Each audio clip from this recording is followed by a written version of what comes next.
We are here at Collective Frequency 301 Rio Grande, and we're here with Jay how do you say it? Bainbridge? Bainbridge, yeah. And he's going to talk about color and art and spirit with it, right? It has to be both, right? Spirit and fun. Be inspired to be in spirit. Woohoo! So here we go. So my name is Jay, and I have been an artist all my life. It wasn't until recently, though, that I never thought of myself as multilingual until I realized, yes, I was bilingual. Because art was my first language. Color, creativity. As long as I've been able to hold a crayon, a pencil. You'll see in the movies and stuff people having magic wands, but my crayons were my magic wands. My paintbrushes that I use now are my magic wands. And the color, art has its own language. I also teach. I teach preschool. And a number of years ago, I was teaching an art class at a school that I was, I'd been there for a while. And we had a little girl who had Down syndrome, and she was nonverbal. And one day, I always had the easel up, and with tempera paints and with brushes. And one day, I saw her walk over there and pick up a brush and just start painting details. Details probably only that she saw, but nothing was mushed together. It was a language. And so I approached her mom, and I said, do you think that maybe Emily, that her language, her first language is art? And she just, her eyes just lit up. And at that particular school, I taught an art class for 3 to 5 year olds. And she got all excited, and she immediately signed her daughter up for it. And I understood that, Emily was going to interpret it in her own way. But it helped me realize that art and creativity is a language. I have studied art in a program called The Artist's Way that was created by Julia Cameron, who I believe still lives in Santa Fe. And she said, and I wholeheartedly agree, that creativity and spirituality are one and the same. You can't separate them because there's doors that open within us when you pick up a brush, when you pick up a pen, when you pick up a gardening trowel. There's doors that open to this other world that's within ourselves, but it's also connected to something greater.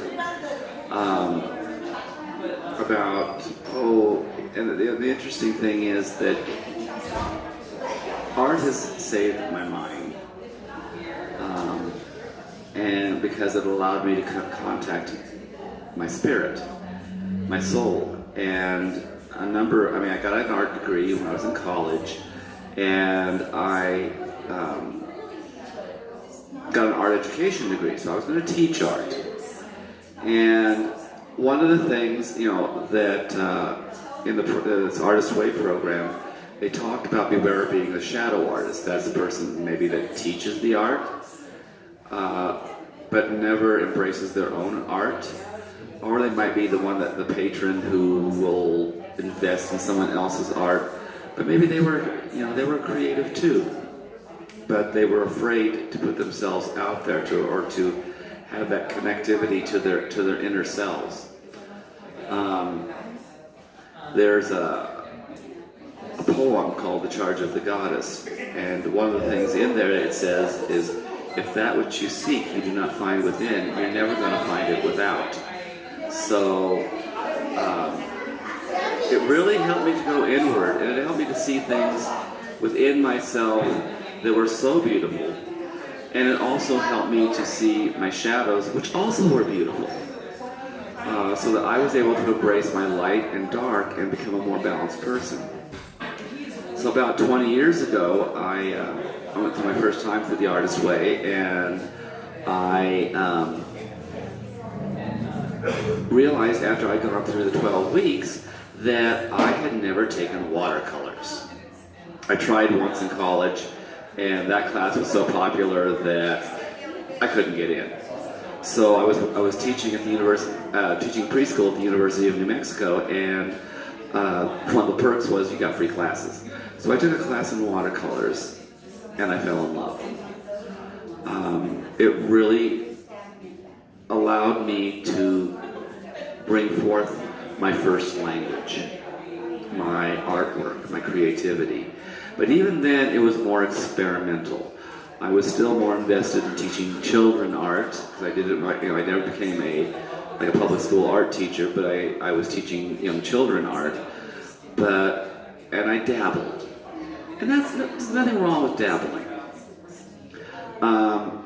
But it wasn't till a few years after I took the watercolor class, and I would say between 5 and 10 years ago, that I started getting visions. That my spirit, the energy, the spirit around started sending me visions that followed me all of my life. I've had visions since I was a child.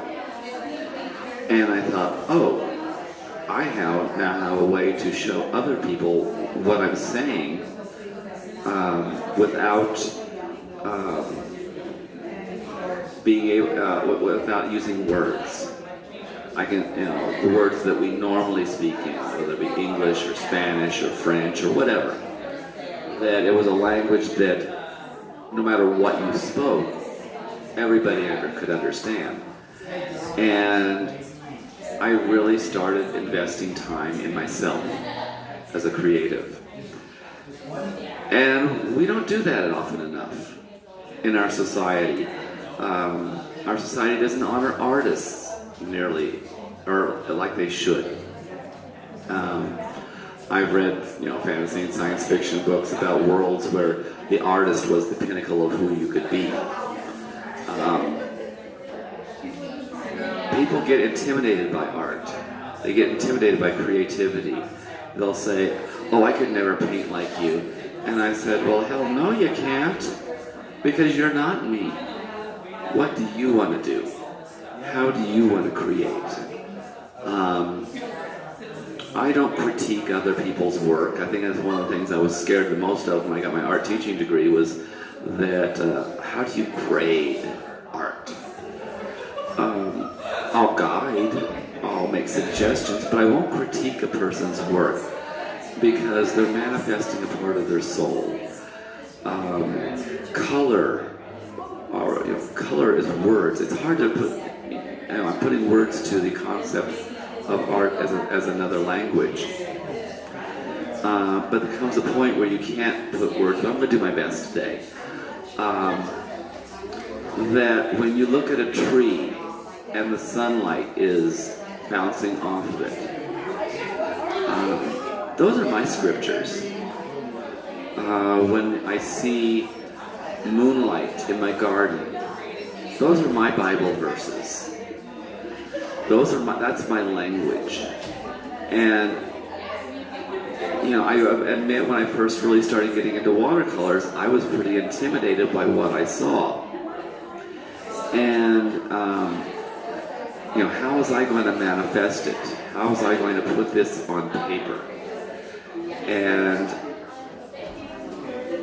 there was times, I guess they call it the artist block. I did a particular painting a number of years ago, after I moved into this apartment where I still, my husband and I still live. And I saw a being living there, and with white hair, and she was a protector. And so I did a sketch of her in the garden, with the garden all around. And I had hollyhocks, I had morning glories, I had rose bushes, and I sketched this all out, and I go, how the hell am I going to paint this? And so I put the brushes down. I went out at one point then camping up in Colorado with my partner, who eventually became my husband, And we went to a drumming circle and we got into ecstatic dancing, another form of creativity. And the next morning I woke up and I go, something's missing. I don't know what it is, but I know I don't want it back. And I came back down to Albuquerque and I thought, okay, well, what the hell, let's give this painting another shot. I pulled out the board that I had it taped down to, and I looked at it and I go, oh, that's how it's done. And I just began to evolve. My artwork began to change. Every painting becomes more detailed. And I realized that, I play with writing, also writing short stories, long stories, a good portion of my life. And I realized, though, that my novels were my paintings. When you invest in bringing that creativity forward, whether it be writing, whether it be painting, whether it be gardening, whether it be construction, engineering, it's all art. When we allow ourselves to connect that and realize that it's a spiritual connection, evolution happens. We begin to change, and people will notice that change, whether you realize it or not. The change will happen, and then you start to grow, and people may comment. They go, "You look different," and it's like, "Oh, really?" And it could be that you look happier, or lighter, or that you feel more at peace with yourself. There are times, I've painted anger, and that's important too, to accept all the emotions. It's like, you have Roy G. Biv as far as the colors go. But your emotions are also colors. And it's important to embrace and channel all of them and to accept that they're there. At one point I believed I was growing up, it's like, well, you can be happy, sad, or watch TV. Anger, not so much. And I learned that when I was really angry, I could paint. And I could paint my anger, I could give it a manifestation. And the first time I did that, someone looked at the painting, they loved it, but they go, oh, crap, that's what kind of makes me nervous. Well, it's my anger. Then I realized at one point that I was doing spiritual self-portraits. I would see elements of myself, and I would do it as a drawing or a painting. And at one point, then someone said, well, have you ever considered teaching a class in spiritual self-portraits? So I did it. I did it once. And then a few years ago, my husband, Timothy Masterson-Wilde, who is one of the readers here today at Tammy's Edge, suggested, why don't you do a spiritual portrait booth? Because I think sometimes people need to see the beauty in themselves, and maybe they're not at that stage where they can manifest it and create a painting or a drawing or whatever. So they'll come and sit with me, we chat for a few moments, and then I start seeing elements of beauty in their soul. And it's not like one of my illustrated paintings, which take me days, weeks, months to paint. It only takes me, a few minutes. But for that moment in time, I'm able to bring forth on paper a portrait of themselves. It doesn't have their eyes and their chin and their nose, but it has elements of themselves. And, they allow me to bring forth a bit of their beauty and the beauty of their soul, and to put it on this paper. And I challenge people to learn or realize that maybe, they might be multilingual. They might be You know, they might speak Spanish and English and French and German and whatever. But what about the language of color? What about the language of creativity? What about the language of their dreams? Can they bring their dreams forth and bring out the beauty? So, you know, today I'm here at the Psychic Fair, and I am doing spiritual portraits. So if anybody wants to have a spiritual portrait done, come on down. I am more than ready, and see a little bit of themselves. You know, how the universe sees them. And it's okay to embrace that creative side. The watercolors, or the pencils, or mud pies. Real pies in the kitchen.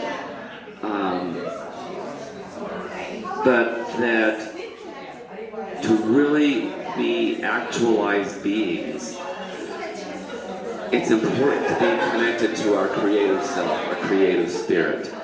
Let color speak to you. Let line speak to you. Let dreams speak to you. Even when you get scared. It's okay. And I want to thank Tammy, and I'll talk to you later. Come on down. Thank you so much, Jay. We appreciate you. Woo! Let me say